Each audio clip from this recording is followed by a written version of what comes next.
Everyone, అందరికీ good morning. Welcome to sunshine tarot. నేను మీ ప్రియా. ఇవాల్టి మన రీడింగ్ టాపిక్ వచ్చేసి మీకు ఈరోజు ఎలా ఉండబోతోంది, మీరు తీసుకోవాల్సిన జాగ్రత్తలు ఏంటి అనేది ఈరోజు మన వీడియో టాపిక్ అండి. సో మీలో ఎవరైనా ఫస్ట్ టైం మన ఛానల్ని చూస్తూ ఉంటే సబ్స్క్రైబ్ చేసుకోండి.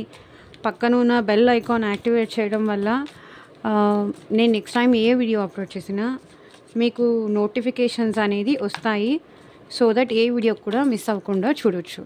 ఓకే, సో యూనివర్స్, ఏంజల్స్, మా వ్యూవర్స్ లైఫ్లో ఈరోజు ఎలా ఉంటుంది?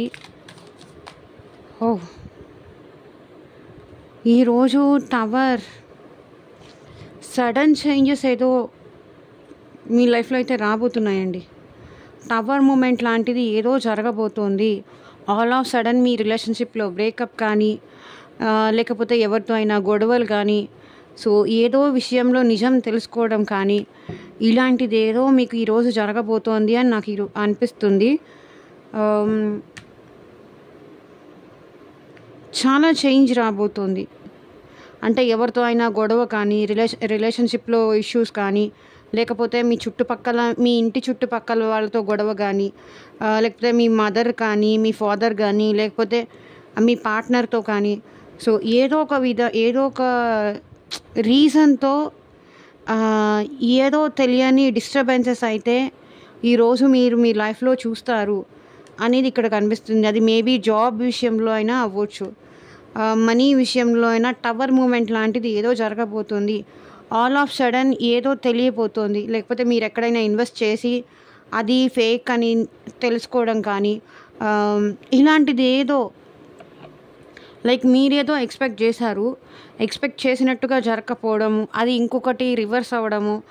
సో ఇలాంటివేవో రేపు ఇలాంటిదేదో మీకు ఈరోజు జరగబోతోంది అని నాకు అనిపిస్తుంది. సో సడన్ చేంజెస్ ఏదో మీరు ఎక్స్పెక్ట్ చెయ్యనిది మీ లైఫ్లో ఏదో జరగబోతోంది. లేకపోతే సెపరేషన్ కానీ, ఏమన్నా గొడవలు కానీ, డిస్టర్బెన్సెస్ కానీ, ఆర్గ్యుమెంట్స్ కానీ, ఇలాంటివేవో సడన్గా మీకు జాబ్ పోవడం కానీ, లేకపోతే సడన్గా జాబ్ కూడా రావచ్చు, లేకపోతే గొడవలు పడుతూ ఉన్న వాళ్ళు కూడా రీయూనియన్ అవ్వచ్చు. సడన్ చేంజ్ ఏదో, మేజర్ చేంజ్ ఏదో మీ లైఫ్లోకి రాబోతోంది అనేది, అది కూడా ఈరోజే రాబోతోంది అనేది ఇక్కడ మెయిన్గా యూనివర్స్ మీకు చూపించాలి అనుకుంటుంది. టవర్ మూమెంట్ మేబీ మీ ఈగో యాటిట్యూడ్ ఇది బ్రేక్ చేసేది కూడా అయి ఉండొచ్చు. మీరేంటంటే మీ ధోరణిలో మీరు వెళ్తూ ఉండుండొచ్చు. అది ఏంటంటే ఆల్ ఆఫ్ సడన్ టవర్ అలాంటిది పడిపోవడం వల్ల మీరేంటంటే నిజం ఏదో తెలుసుకుంటారు అనేది నాకు ఇక్కడ కనిపిస్తుంది. ద వరల్డ్ టవర్ పడడం వల్ల మీ లైఫ్లో ఏదో ఒక సిచ్యువేషన్ అయితే ఎండ్ అవ్వబోతుందండి. ఏదో ఒక సైకిల్, ఒక ప్యాటర్న్ అయితే ఎండ్ అవ్వబోతుంది. మేబీ మీ రిలేషన్షిప్లో ఆల్రెడీ మీకు మీ పర్సన్తో బ్రేకప్ అయిందా? సో ఈ బ్రేకప్ ఎండ్ అయిపోయి మళ్ళీ మీకు మీ పర్సన్కి మధ్య రీయూనియన్ కానీ, న్యూ వేలో మళ్ళీ మీ ఇద్దరి మధ్య రిలేషన్షిప్ కంటిన్యూ అవ్వడం కానీ, ఇలాంటిదేదో జరగబోతుంది. సో ఇప్పటిదాకా ఏ ప్యాటర్న్ అయితే మీ లైఫ్లో ఫాలో చేశారో ఆ ప్యాటర్న్కి అది ఎండ్ అయిపోయి ప్యాచప్ అయ్యే ఛాన్సెస్ ఉంది అని నాకు అనిపిస్తుంది. ఇప్పటిదాకా మీరు మీ పర్సన్తో సపరేషన్లో ఉన్నారా? ఆ సపరేషన్ అనేది ఎండ్ అయిపోయి వరల్డ్ అనేది మేజర్ ఎండింగ్స్ రిప్రజెంట్ చేస్తుంది.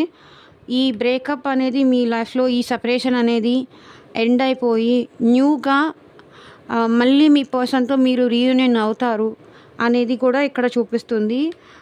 ఈ బ్రేకప్ వల్ల ఏంటంటే మీరు వాస్తవం ఏంటి అనేది తెలుసుకోబోతున్నారు. అంటే లైక్ ఎవరు ఏంటి అంటే, మీరు ఇంతవరకు ఈ పర్సన్ని ట్రస్ట్ చేశారా? లేకపోతే ఈ జాబ్లో మీరు పెట్టాల్సిన ఎఫర్ట్స్ కన్నా కూడా ఎక్కువ పెట్టారా? సో ఏదో సడన్గా మీరు నిజం తెలుసుకోవడం, మీరు పెట్టుకున్న ఎక్స్పెక్టేషన్స్ అన్నిటికీ ఒక్కసారిగా మీకు బ్రేకప్ అంటే మీ హార్ట్ బ్రేక్ అయ్యే సిచ్యువేషన్స్ ఎదురవ్వడం. సో దాంతో ఏంటంటే మీరు ఇంకా అక్కడ నుంచి ఎవరు ఏంటి అనేది తెలుసుకోవడం. సో మీ లైఫ్ మీరు ఎంతలో ఉండాలి, ఏంటి, ఎవరితో ఎలా ఉండాలి, ఏంటి అనేది మీరు తెలుసుకుంటారు. ఎవరు మనవాళ్ళు, ఎవరు పరాయి వాళ్ళు అనే విషయం కూడా మీరు తెలుసుకుంటారు అనేది ఇక్కడ కనిపిస్తుంది. ఇది రిప్రజెంట్ చేస్తుంది. సో చెప్పాను కదా, కొంతమందికి ఏంటంటే మీ రిలేషన్షిప్లో సెపరేషన్లో ఉన్న వాళ్ళైతే రీయూనియన్ అయ్యే ఛాన్స్ ఇక్కడ కనిపిస్తుంది. పాస్ట్ పర్సన్తో మీరు రీయూనియన్ అవుతారు. మంచిగా ఎమోషనల్గా ఉంటారు ఆ పర్సన్తో. సో మీ పాస్ట్ పర్సన్స్, మీ రిలేటివ్స్ ఎవరైనా కూడా కలవచ్చు. లేకపోతే రిలేషన్షిప్లో ఉన్న వాళ్ళైతే మీ పర్సన్తో మీకు రీయూనియన్ అయ్యే ఛాన్స్ ఉంది. మీ ఓల్డ్ ఫ్రెండ్స్ కానీ ఇలా ఇంకెవరితో అయినా కూడా మీరు మంచిగా ఉంటారు అనేది నాకు ఇక్కడ కనిపిస్తుంది. ప్రేమగా ఉంటారు. ఒకరికొకరు గిఫ్ట్స్ ఇచ్చుకొని కానీ, ఒకరికొకరు సర్ప్రైజ్ ఇచ్చుకొని కానీ, చాలా రోజుల తర్వాత కలిసాము, అసలు ఇలా కలుస్తామని అనుకోలేదు, అన్ఎక్స్పెక్టెడ్గా మన ఇద్దరం కలిసాము అనే ఇష్యూతో ఏదో చాలా ప్రేమగా మాట్లాడుకుంటారు మీరు మీ పర్సన్ అనేది ఇక్కడ కనిపిస్తుంది.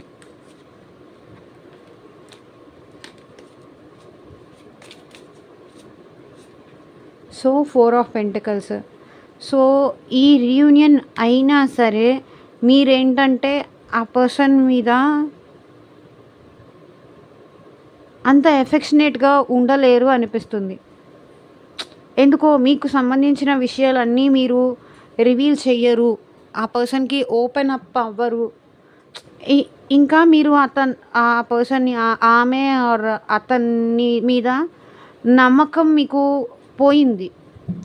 అంటే ఇంకా ప్రేమ ఉంది కాబట్టి తన్ని మీ లైఫ్లోకి రీయూనియన్ చేసుకుంటారు. కానీ ఏంటంటే కంప్లీట్గా ఆ పర్సన్ని ట్రస్ట్ చేయలేరు. ఎందుకంటే మీకు పాస్ట్లో ఈ పర్సన్ ఏంటంటే చాలాసార్లు బ్రేకప్స్, మీకు హర్టింగ్స్ ఇలాంటివన్నీ చేశారు. ఆన్ అండ్ ఆఫ్ సిచ్యువేషన్స్ కూడా మీ ఇద్దరి మధ్య చాలా వరకు జరిగాయి.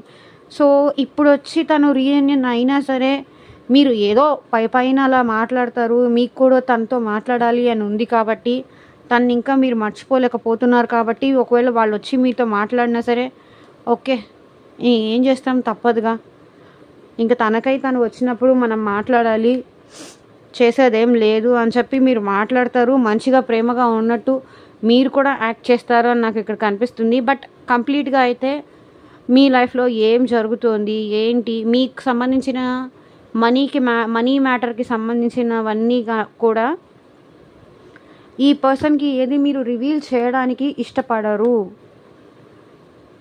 మీ లిమిట్స్లో మీరు ఉండడానికే ట్రై చేస్తారు అనేది నాకు ఇక్కడ కనిపిస్తుంది.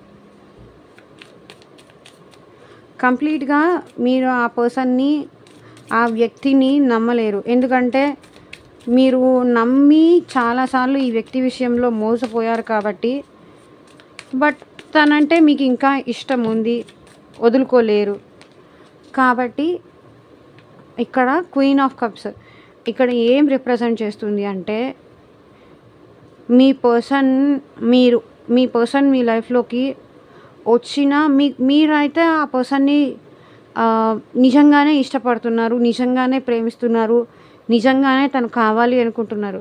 కానీ ఏంటంటే మీరు ఆ పర్సన్ని కంప్లీట్గా నమ్మలేకపోతున్నారు. మళ్ళీ ఇలాగే నన్ను వదిలేసి వెళ్ళిపోతారేమో అనుకొని ట్రస్ట్ ఇష్యూస్ ఏదో ఉందండి మీకు ఈ పర్సన్కి మధ్య. సో మీరేంటంటే సెల్ఫ్ లవ్ చేసుకోవడానికే ఇష్టపడతారు అని నాకు కనిపిస్తుంది. ఇంకేంటంటే మీ జరిగిన మోసానికి కానీ అన్యాయానికి కానీ ఎవరిని నేను నమ్మలేను, బ్లైండ్గా నమ్మాను, చాలా చేశాను, అయిపోయింది. ఇంకా అంత నమ్మకము, అంత ప్రేమ మళ్ళీ ఈ పర్సన్ మీద నేను పెట్టుకోలేను. నన్ను నేను తర్వాత మళ్ళీ బాధ పెట్టుకోలేను. వస్తే రాని, పోతే పోని. నేనేం రావద్దు అని అడ్డు చెప్పను, వస్తే కాదు అని అనను. బికాస్ తను నాకు కావాలి, కానీ నమ్మలేను. నమ్మి నా లైఫ్ అనేది కంప్లీట్గా వాళ్ళ చేతిలో నేనైతే పెట్టలేను అనేది ఇక్కడ మీ ఫీలింగ్ ఈరోజు.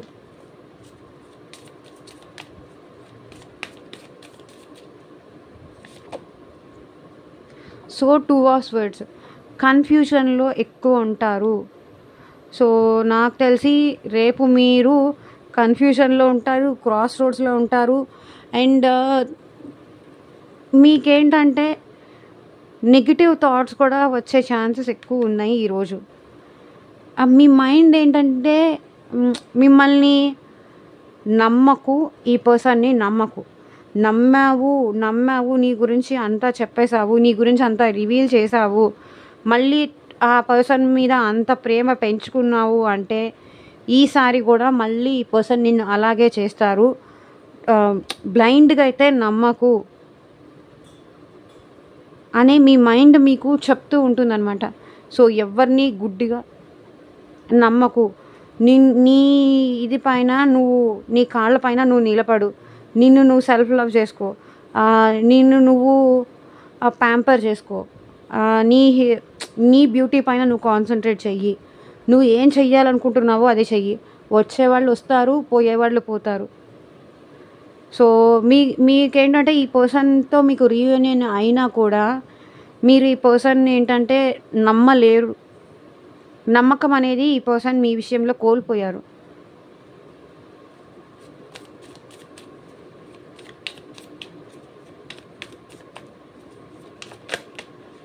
సో రేపు ఈరోజు ఏంటంటే మీరు ఎవరిని నమ్మలేరు. ఒకవేళ ఎవరైనా హెల్ప్ కావాలి అని అడిగినా సరే, లేదు వీళ్ళు నా దగ్గర నుంచి హెల్ప్ నిజంగా తీసుకుంటున్నారా, లేకపోతే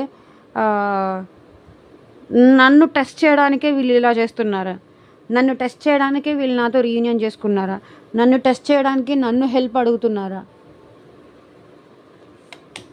ఇలాంటి డౌట్స్ అనేది మీకు రేజ్ అవుతాయి. So 4 of wands.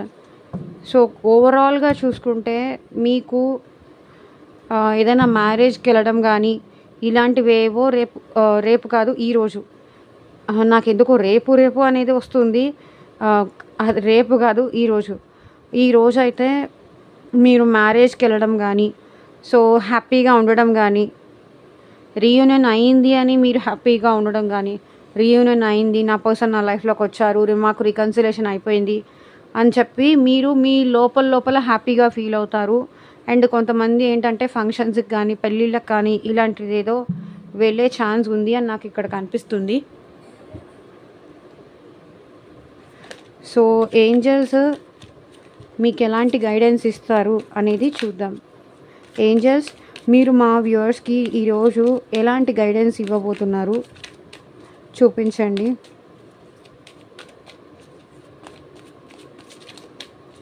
మా వ్యూవర్స్కి ఈరోజు మీ గైడెన్స్ ఏంటి? Don't stop. సో దేనికోసము, ఎవరి కోసము మీ లైఫ్లో మీరు చెయ్యాలి అనుకున్న పని చెయ్యండి. మిమ్మల్ని మీరు ఆపుకోవాల్సిన అవసరం లేదు.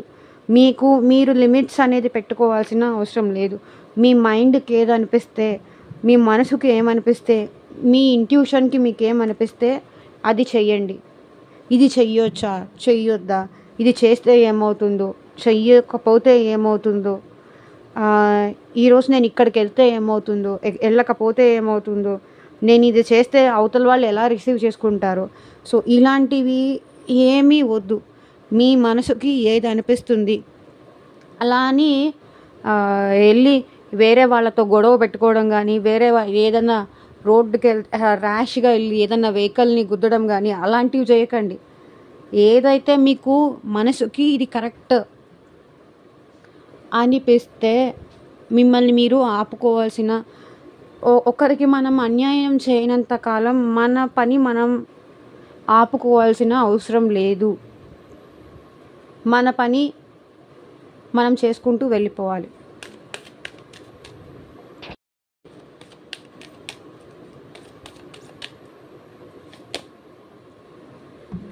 Choose a new direction. ఒకవేళ మీరు వెళ్ళే డైరెక్షన్ మీకు ప్రాపర్ కాదు అని మీ ఇంట్యూషన్కి అనిపిస్తే న్యూ డైరెక్షన్లో న్యూ వేలో వెళ్ళడానికి కూడా వెనకాడకండి. ఓకే, ఎప్పుడు ఒకే దాన్ని పట్టుకొని కూర్చోవడం కూడా కరెక్ట్ కాదు. పట్టు విడుపు అనేది కూడా ఉండాలి. కాబట్టి ఈ వేలో ఏదన్నా పని జరగలేదు అంటే ఇంకొక విధంగా ఏమైనా చేయడానికి ట్రై చేయండి. అలా అంటే ఈ జాబ్ నాకు కరెక్ట్ కాదు అనిపిస్తే ఇంకో జాబ్కి ట్రై చేయండి. లేకపోతే వీళ్ళతో ఇలా మాట్లాడితే నాకు వర్కౌట్ అవ్వదు అనిపిస్తే ఇంకొక విధంగా మాట్లాడడానికి, ఇంకొక విధంగా అప్రోచ్ అవ్వడానికి ట్రై చేయండి. ప్రతిసారి ఒకటే విధానం అనేది కరెక్ట్ కాదు కదా. Choose a new direction, get more information. So ఇది మీ పర్సన్ గురించి అయినా సరే ఎక్కువ ఇన్ఫర్మేషన్ తెలుసుకోవడానికి ట్రై చేయండి. వేరే మార్గాలుగా వెళ్ళి ఆ పర్సన్ గురించి ఇన్ఫర్మేషన్ తెలుసుకోవడానికి ట్రై చేయండి. మిమ్మల్ని మీరు ఆపుకోవాల్సిన అవసరం లేదు. అది ఒకవేళ ఏమన్నా జాబ్ విషయం కానీ స్టడీస్ విషయంలో అయినా సరే, ఇప్పుడు సోషల్ మీడియా ఉంది నవేడేస్, అక్కడి నుంచి మీరు ఎక్కువ ఇన్ఫర్మేషన్ అనేది గ్యాదర్ చేయొచ్చు. మిమ్మల్ని మీరు సెల్ఫ్ లిమిట్ చేసుకోవాల్సిన అవసరం లేదు. మిమ్మల్ని మీరు తక్కువ చేసుకోవాల్సిన అవసరం కూడా లేదు. ఇప్పుడు ఏదైనా ఇన్ఫర్మేషన్ కావాలి అంటే సోషల్ మీడియాస్ ఉన్నాయి. ఏదైనా జాబ్ ట్రయల్ చేస్తున్నారా, అది కూడా అంతే. దాని గురించి మనం చేసే వర్క్ గురించి ఇన్ఫర్మేషన్ తెలుసుకొని వెళ్ళండి. దాని గురించి డీటెయిల్స్ అనేది తెలుసుకొని ముందుకు స్టెప్ వేయండి. ఫర్గివ్నెస్, ఎక్కడైనా ఎవరినైనా ఫర్గివ్ చెయ్యాలి అనుకుంటే చేసేయండి. మీకు మెయిన్గా మనసులో భారం అనేది ఉండదు, భారం అనేది దిగిపోతుంది. ఫర్గివ్ చేయకపోతే అవతల వాళ్ళు కాదు బాధపడేది, మీరే ఎక్కువ బాధపడాల్సి వస్తుంది. సో ఇదేనండి ఇవాళ రీడింగ్. ఈరోజు మీకు ఇలా ఉండబోతోంది. ఏంజల్ గైడెన్స్ కూడా ఇది. సో ఎంతమందికి రెసొనేట్ అయింది అని నాకు కింద కామెంట్ సెక్షన్లో చెప్పండి. And thank you for watching. Bye.